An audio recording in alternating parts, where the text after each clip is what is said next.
Well, it's time now for a Friday morning pick-me-up, and a West Michigan nonprofit is set to celebrate an amazing milestone this afternoon.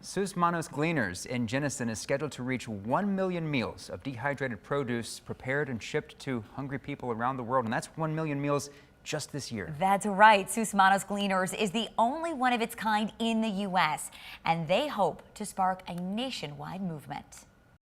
Thanks to West Michigan farmers and West Michigan volunteers, produce that might have ended up in the landfill is now feeding hungry people. Our tagline is surplus food for starving people, and in 2 to 3 hours of volunteering, a group can put together about 8,000 meals that are dehydrated. 10 local farms donate on average 6,000 pounds of produce a day. It's just, again, God's providence in putting us where we need to be and supplying around us.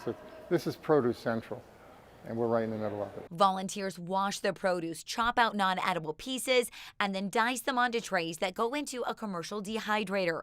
Those pieces are bagged and shipped to ministries like orphanages, churches, and schools. So all of our food generally is soaked or boiled, and they'll make like an applesauce that's served with rice. Those meals have met massive needs in Haiti, the Philippines, and Ukraine this year. Our volunteer load has increased dramatically this year with our efforts in Ukraine. I think so many of us were hearing just the desperate situation in Ukraine and felt very powerless here in West Michigan on how to help.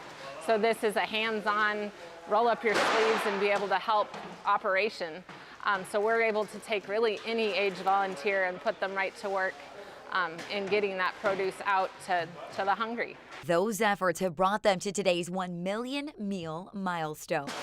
Makes me emotional, which was a goal at the beginning of the year, but seemed impossible.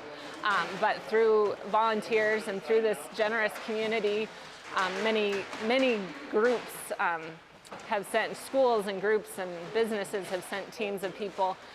We've been able to creep closer to that million mark. It's just the beginning.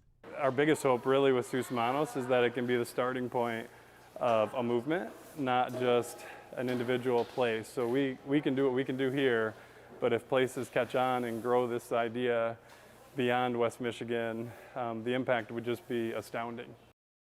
Well, father and son Tim and James Powell founded Manos after taking some youth group kids to British Columbia to learn about gleaners in Canada. They got home and realized there were no organizations in the States doing this work, so they started doing it themselves. Now, there's also a group in Kalamazoo that will soon be doing the same. It's called Kalamazoo Valley Gleaners. They now have a building and are hoping to open their doors in the coming year. So this is so exciting, Jay. This is something we should have gleaners, multiple gleaner organizations in every state in the U.S. And to think that this movement is starting right here in West Michigan, so exciting. Could be one in every community someday. It's baffling to think that that's food that could have ended up in the landfill, and now it's going to people who need it. Absolutely. Congratulations to them on this major milestone.